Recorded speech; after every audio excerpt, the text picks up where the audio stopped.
நேர்களே, இன்றைக்கு தமிழ்நாட்டில்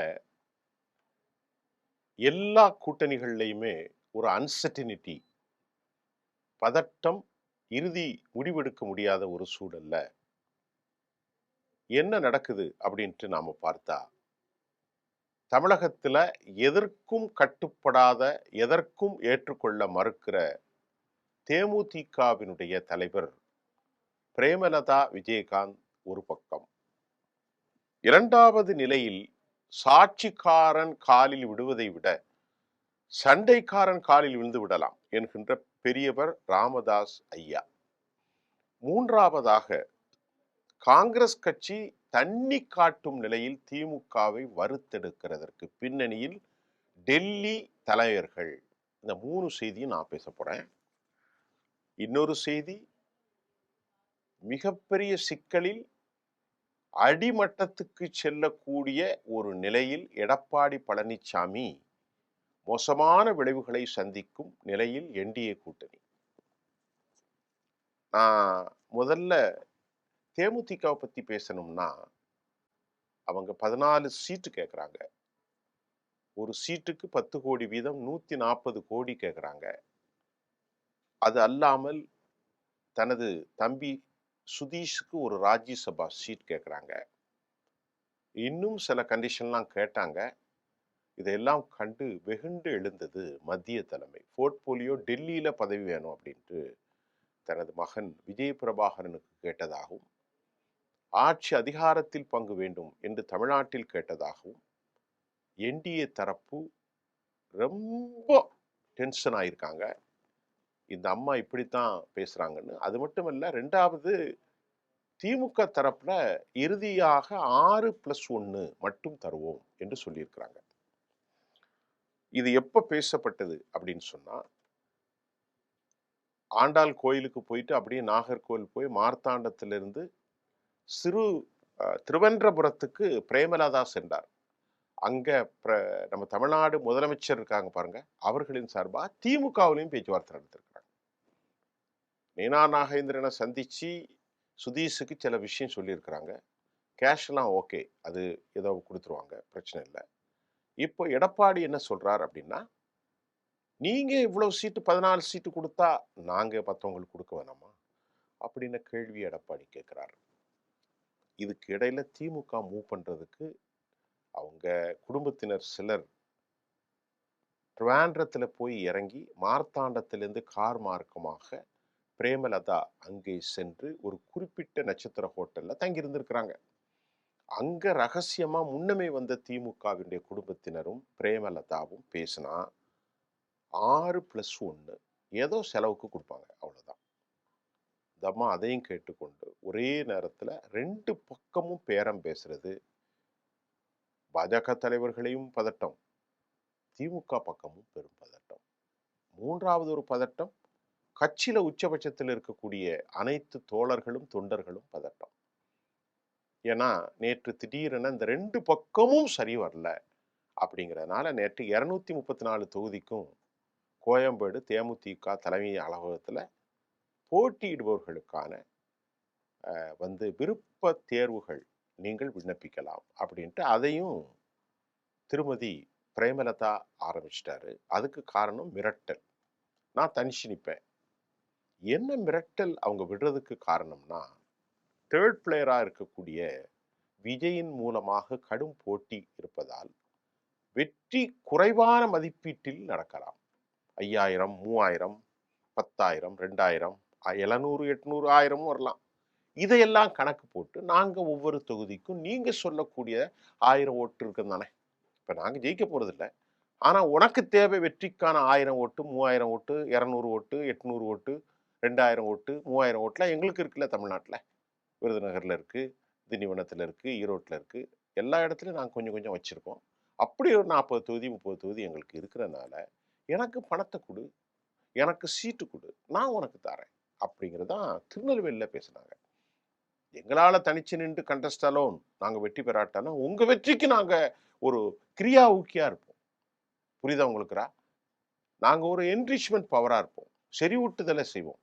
அதனால நாங்க ஒரு கிரியா ஊக்கியா இருக்கனால எனக்கு பணத்தையும் சீட்டையும் கொடு, நீ மட்டும் நான் அதிகாரத்துல பங்கு அப்படின்னு கேட்டு தலை சுத்தி போயிருக்கிறாங்க.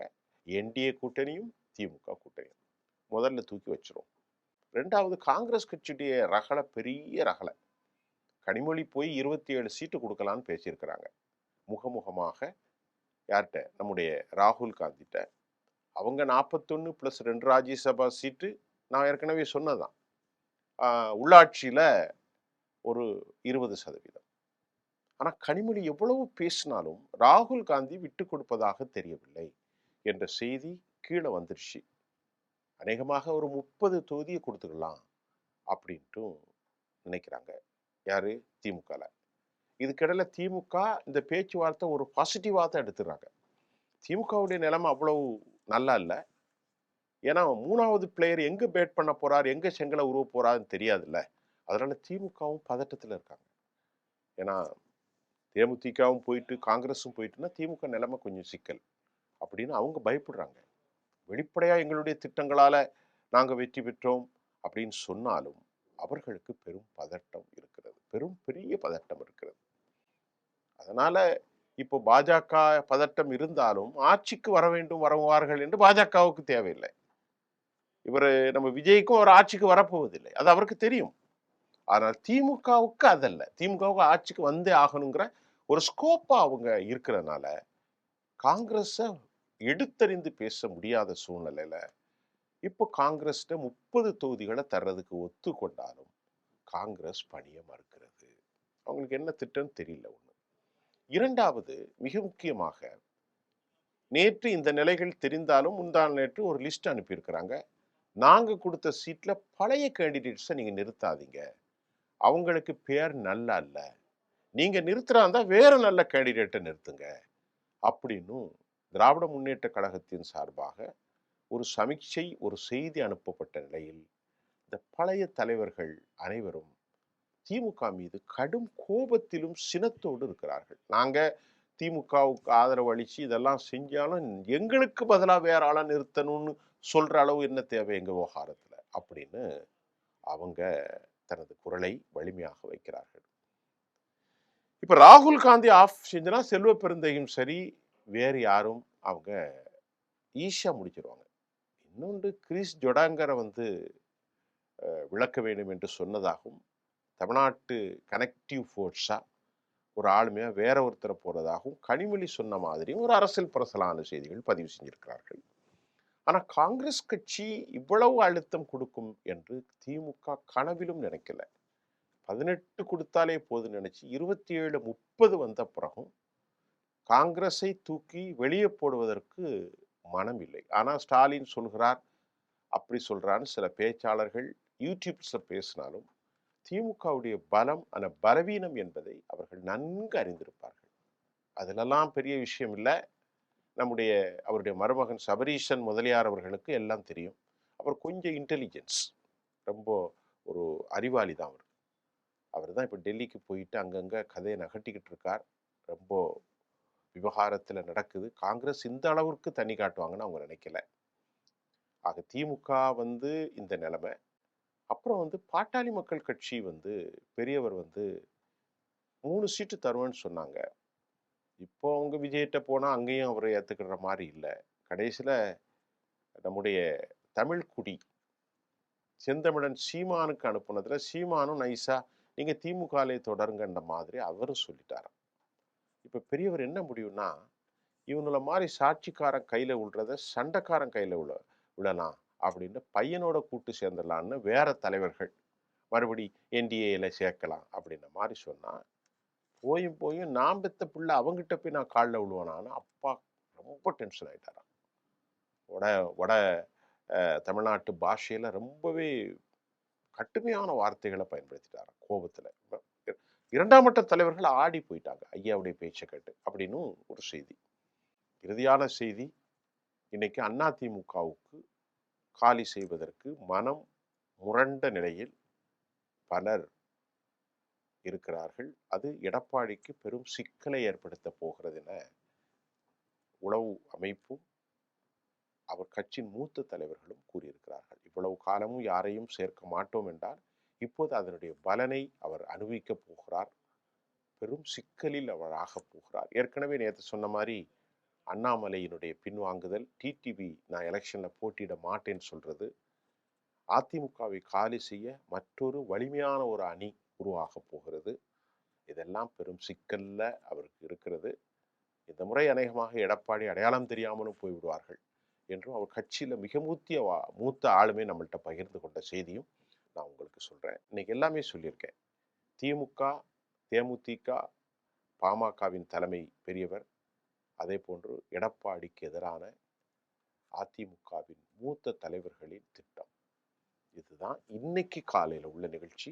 அண்ணாமலை ரொம்ப மன வருத்தத்தில் அவருக்கு கொடுத்த சிவகங்கை, இல்லை இந்த பக்கம் நம்ம மெட்ராஸில் அதை மாதிரி சிறுவைகுண்டம், பத்மநாபபுரம், இந்த மாதிரி ஒரு 6 தொகுதியில் பாருங்கள் தம்பின்னு சொன்னாங்களாம். அது அவர் வெளியே வந்து எங்கள் அப்பாவுக்கு உடம்பு சரியில்லைன்னு சொல்லிட்டாரு. அவருக்கு விருப்பமே இல்லை. அவர் அநேகமாக முடிவுகள் என்ன எடுப்பாருன்னு நமக்கு சொல்ல முடியாது. ஆனால் அவர் விருப்பம் இல்லை. அவரை இந்த மாதிரி நெடுங்கயிற்றில் விடுவதற்கு மத்திய தலைமையும் விரும்பலை. அவன் இஷ்டத்துக்கெல்லாம் விட முடியாதுன்ற மாதிரி அவங்க நினைக்கிறாங்க. ஏன்னா அது அப்படித்தான், நெடுங்கயிற்றில் விட முடியாது, ஓரளவுக்கு தான் நம்ம கேட்க முடியும் அப்படின்ட்டு ஒரு 6 தொகுதியை பார்க்கறதுக்கு கொடுத்தாங்க. விருகம்பாக்கம், சிறுவைகுண்டம், பத்மநாபபுரம், காரைக்குடி, அந்த மாதிரியான இடங்கள்லாம் கொடுத்தாங்க. அதெல்லாம் பார்க்க முடியாது. நான் எவ்வளோ பெரிய தலைவன், எவ்வளோ பெரிய ஐபிஎஸ், 6 தொகுதி போய் பார்க்குற கடை எனக்கு வேலை அப்படின்ற மாதிரி எங்கள் அப்பாவுக்கு உடம்பு சரியில்லைன்னு மெதுவாக கொடுத்துரு. இதெல்லாம் நம்மளை விட அவங்களுக்கு தெரியும். டிடிவி நாட் இன்ட்ரெஸ்டட், அவரும் போட்டியில் இல்லை. இதெல்லாம் அதிமுகவுக்கு படுகொலி அரசியலை தோன்றுகிறது. பெரும் சிக்கலில் எடப்பாடி. எல்லாம் சொல்லிட்டேன். அடுத்து சந்திப்போம் மீண்டும். நன்றி.